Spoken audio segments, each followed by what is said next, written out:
What's going on, guys? Welcome back to Sideline Talks. This is a reintroduction to some. Started this page about 4 years ago and have restarted a few times since. But, I just really want to go full force this time around and take it seriously and just really cover the game I love, highlight the athletes that I'm passionate about covering, and I just want the opportunity to cover the game my way. I definitely have major aspirations beyond just commentary and definitely want to get to covering other sports like MMA. I love MMA and like football as well. But for now, it's just going to be all basketball all the time, and I just can't wait to give it my all and try my best. I appreciate you guys for watching, supporting, whatever. Even if you see this in 5 years, 6 years, or if you're watching this tomorrow, it doesn't matter. I appreciate y'all so much. Thank you. So let's just get started. I'm super excited. The 2022-2023 NBA season's coming around, and I'm just so happy it's here. It's beautiful. I can't wait to just spread that the joy that basketball brings me, and hopefully spread that to you guys as well, because that's all I really want. So before I fully start making other videos and trying my best to cover it my way, like I was saying and whatnot, I want to give my predictions going into the season, and I want to give it my best shot. That way we can come back at the end of the year and see how bad I did or how great I did. I mean, there's only one way to find out. So, I'm going to give my predictions for this season, and then come back and we'll start covering this on a more daily basis starting like next week. Appreciate y'all again. Let's get into it. So for my champs of the 2022-2023 season, I'm going to take the Golden State Warriors. I know this probably sounds like a cheap answer, but it's who I got. They're until I see them get beat in the playoffs, I can't pick anybody else. But I will say the Bucks are probably who I see coming out of the East and who could definitely give them a run for their money, because I think Giannis is going to have a revenge year, and I think he's going to just ball out. I actually think he's going to be MVP, which leads me into number 2. My MVP is going to be either Giannis or Steph. I mean, if you're using the logic of best player, best team, it's going to be one of those two guys, right? So I'm going to take Giannis or Steph. I could see a scenario where it's Tatum, but that would require the Celtics to have this crazy year. But I do see a scenario where Tatum is the MVP, and my dark horse pick is definitely going to be Zion. If the Pelicans have the year that everyone thinks they're going to have, Zion's going to be the head of the spear, right? The tip of the spear. So I would take Zion as my dark horse MVP pick for the year. For Rookie of the Year, I'm going to take Paolo or Jaden Ivey. I think those are the two kind of obvious choices, but those guys are special, and that's not to take away from other people in the class at all. It's just someone's got to win it, right? I mean, there's guys like Mathurin, Jalen Duren, Keegan Murray, Jabari Smith. I love all their games. I don't want to leave anybody out, but I think it comes down to Ivy or Banchero. For most improved player, my pick would probably be Tyrese Maxey, but based off what was happening last year and how Ja won it when I think it should have been one of Desmond Bane or Jordan Poole, I think it'll probably be like Anthony Edwards or Zion Williamson. I just see those guys as they're like stars going into superstars. I don't like giving someone like that most improved. All right, so let's get into some, takes, just predictions, things I'm looking forward to seeing in this 2022-2023 season. So starting off with the Detroit Pistons. I love the Detroit Pistons this year. I don't think they're going to be an 8th seed or anything special. For some reason, this is a young team that I'm just so excited to watch. Jalen Duren, Jaden Ivey, Cade Cunningham. These are studs, man. These are franchise cornerstones. You know what I mean? So I feel like with the Pistons, I almost get to watch a big 3 being formed, and I get to watch it in its seed phase, and that's fucking exciting. My next take would be that the Atlanta Hawks are a wing away from being like a top 4 seed, contender maybe. I love what they've surrounded Trey with, DeJounte, and I love the idea of what they're building. I kind of can see I can see a championship roster being kind of formed in there somewhere, but I do think they desperately need a wing. And I see they're interested in Jay Crowder, and I think that'd be a great pickup, but maybe one more wing. I'm not sure that just Jay Crowder is enough, but maybe 1 or 2 wings, and I could see this team being a serious contender out in the East.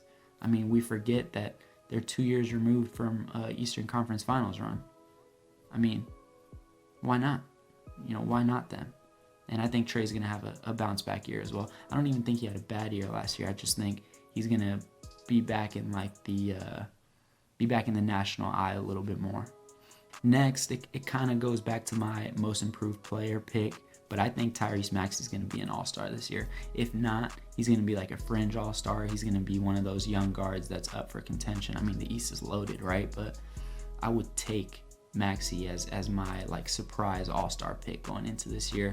A lot of people have the 76ers as the 1 seed, and a lot of times the 1 seed, if they're really playing super well and there's 3 guys really standing out, then 3 guys tend to make the All-Star game. So if the Sixers are the 1 seed going into the All-Star break, yeah, I could definitely see Tyrese Maxey getting an All-Star spot, because I really think he's going to perform super well this year. The Miami Heat, they desperately need to be trading for a wing right now. They need a wing if they want to contend. Point blank, period. And I really want to see who they could get or what they're going to go after, but I really love the idea of them just adding a little bit more depth. It's not enough. And, Spoelstra's the best coach in the league to me, 100%. But he can only do so much. Jimmy, come playoff time, he's a superstar, but he can only do so much. So it's like they don't have enough big body wings to put up with guys like Giannis, Tatum, Brown. Who are you gonna have guard these guys when crunch time comes around? So I really do think that if they don't trade for a wing, their season's kind of wasted. Next, the Boston Celtics are gonna be just fine this year, man. I really think that Jason Tatum, Jaylen Brown, they're going to carry this franchise this year, and I think they're just going to put them on their back and just go. And I think the addition of Malcolm Brogdon was incredible. Top 5 acquisition of the offseason for me. I mean, they needed that so bad. They needed a guy who could get his own and could facilitate a little bit more. Nothing against Marcus Smart. I just think they need an extra ball handler out there to really either get the ball to Jason Tatum or Jaylen Brown in their spots, or be able to go get a bucket on your own. Marcus Smart's not a guy that's going to go get a bucket off the dribble on his own. So I think it's just common sense to surround 2 incredible wings with a guy who can also get his own bucket. And I think the Celtics, like I said, I think the Celtics are going to be just fine. And they might even be, this might be a Jason Tatum superstar year, even though I already think he's climbing there. He's getting a little close, but this could be the year he completely solidifies himself as a top 7 player in this league. I really think he could have an MVP type season. Let's talk about the Pelicans. I love the Pelicans this year. I love their roster. I love what they're constructing. I love almost everything about this roster. I think they're so close to being like contenders. I know it's like kind of early and they haven't really proven much, but I just like that team. I like the athletes. I like the character of guys that they have, from Herb Jones to Trey Murphy to Zion, CJ McCollum. Like, there's something being built there that goes beyond just fit on the court. They have so many like great character guys, and I feel like that goes a super long way when like playoffs and stuff come around, and when it comes to building a franchise, you want like a good nucleus, and I feel like their nucleus is one of the best in the league. I think Brandon Ingram could be another guy who could have a superstar type year. I said Zion could be my dark horse MVP. One of those two is going to be like they have the chance to just elevate to that next level. But I do think they're a year away. So a lot of people are kind of crowning them a little early, saying they could be like, top 2, top 3 seed, and that's possible. But I don't know if I see them in like the Western Conference Finals quite yet. I think they need to really get into the playoffs, and you got to go through the wars that championship franchises just naturally go through in the progression to becoming a championship team. So I think they're a year away from being in that category, but they're not to be messed with. They're a very good team, great guys all around on that team, led by a great coach. So I think they're so close right now to being like in that upper echelon, but they're not there yet. And I don't think it's fair to crown them too early anyway. So I do think, let's pump the brakes just a little bit. But I do think they're getting there. They're close. They're like a year away. So with the Timberwolves, I love Anthony Edwards to have that superstar type year potentially, but I don't know. The question will always be, until we see it on the court, how do Cat and Rudy mesh? Not just offensively, but more importantly, defensively, because I'm not too familiar. I should be watching a little bit more film, but I don't know how well versed Cat is in being more of a perimeter defender. So I just wonder what's going to happen, and I wonder how it's going to mesh, and I wonder if they're going to miss Pat Bev and Jared Vanderbilt's perimeter defense. Like, I'm not saying Rudy is not incredible. I'm not gonna throw shade at him or anything like that. I don't know. I just want to see it to believe it. A lot of people were saying that they're a 50-win team, and I don't think so. I don't see a 50-win team. That doesn't mean that they're not a really good team, but 50 wins we're talking contender, especially out in the West this year. I don't know. I'm not saying I'm a non-believer, but I am definitely saying I don't see them being like a Western Conference Finals team. I just don't see it. If everyone's healthy, I just don't see it. I think they're also missing a little bit. They kind of need a secondary ball handler a little bit. I know that D'Lo's out there, but I think they need another one that can either come off the bench and just create their own, and that can also be a solid facilitator at the same time. So, Minnesota, I still think they're not there yet, and I don't see a 50-win team there. But I don't think they're gonna be bad. But the West is brutal. I don't know. There's a lot being put on Anthony Edwards' shoulders offensively, and I think he can handle it. But we don't know for sure, right? When we're talking about a team like the Pelicans, we can kind of revert to guys like CJ, BI, Zion. Even though Zion's not creating it off the dribble, they're offensive forces, And I don't feel like the Timberwolves have enough offensive firepower to be, one of those 50-plus win teams. The Blazers. Let's talk about the Blazers. I think the Blazers have a really good team. And honestly, might sound crazy, I think this is one of the best teams ever assembled around Dame, especially for the modern NBA. All respect to CJ and Dame. I'm a big fan of them. My girlfriend's a huge fan of them. But defensively, that never worked. It never worked, having two undersized guards being your two starting guards. It was never gonna work. I like having a guy like Josh Hart. I like having Anthony, who's a little bit younger than CJ. I'm not sure how much that matters, but it does help a little bit, I think. I do think it can make some sort of a difference. As sad as it sounds, I think Jeremy Grant is the best wing to play with Dame. He's the best two-way wing. I don't even think that's up for debate. But it's not enough, man. It's just not enough. I just don't see it. I think they're going to need to make a couple trades. I think they're going to be relying on Shaedon Sharpe to be really good, and I'm just not sure if that's fair for a guy who didn't get to play at all in college. My hot take for the Blazers is that this is Dame's last year in Portland. Unless, of course, they completely crush expectations, which with the loaded West, I just don't see it. I don't see it. I hate to say it. I think this is Dame's last year as a Portland Trailblazer. All right, let's talk about the Mavericks. So with the Mavericks, I definitely see a regression. I think everyone kind of overcomplicates the West. There's like two to four teams who can really make noise, and then the rest are kind of like fill them out, and it's not as hard to fill the top 9 to 10 seeds. I think the Mavs will not be as good as last year. They're gonna miss Jalen Brunson.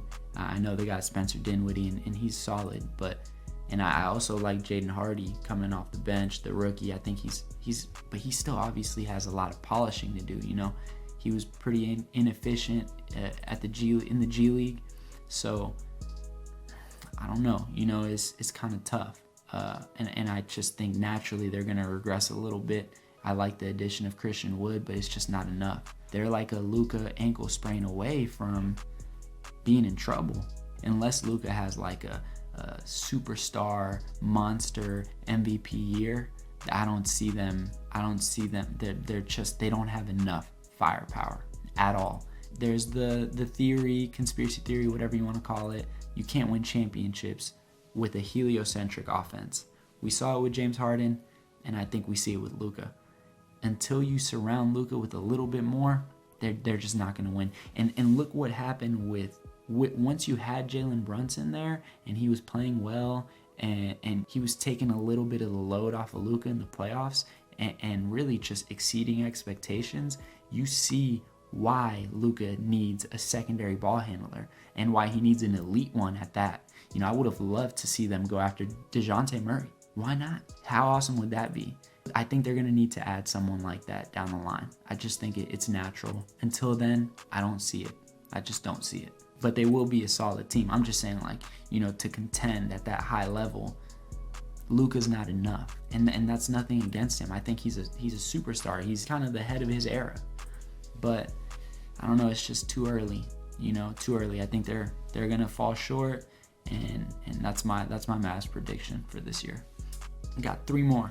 I think John Wall is going to have a bounce back year. I don't know where everyone else stands with it, but I got John Wall looking like John Wall again, and I think he ends the year as the Clippers starting point guard, and I think he puts up at least 13 to 15 points a game and 6 assists. I could see that easily, and I think that is outplaying his contract. But the contract, that's not to say the contract wasn't fair, but I do think John Wall outplays his contract value this year.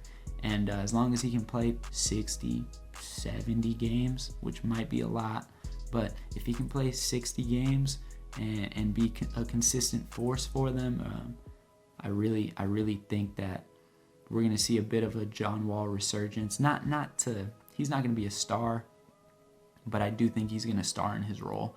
And I think you're also going to see his shooting numbers are going to improve. I think he's going to have the best shooting numbers of his career.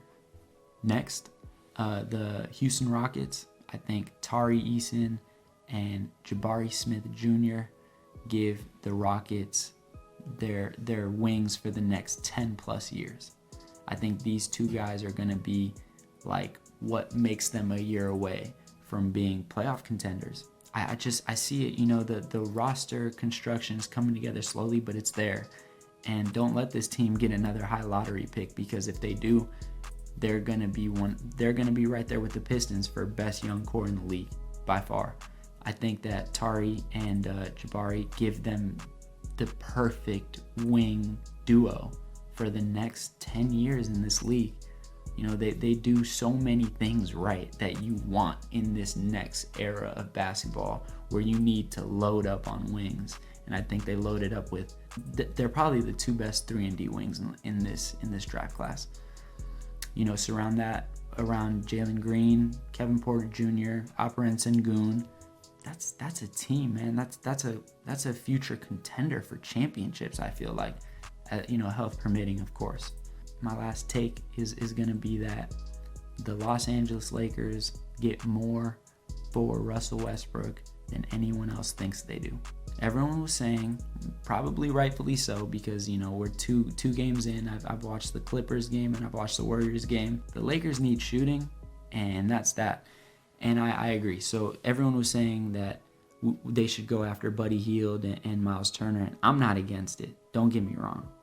But we saw this last year with Daryl Morey not wanting to trade Ben Simmons because he knew he could get his guy. Whoever he wanted, he wanted to wait and see what disgruntled guy came out next. I think that the Lakers are waiting for that. And you never know. And I'm not saying that a guy like Dame's going to fall into your lap, but you just never know. It could be a low level, like, star or a guy who can average 18 to 20 points a game. You never know who's going to want out. I can guarantee you with the Scoot Henderson and Victor Wembanyama sweepstakes coming up, I guarantee you there's going to be a team that is, a fringe play-in team or playoff team that's going to want out because they want to enter the tank sweepstakes.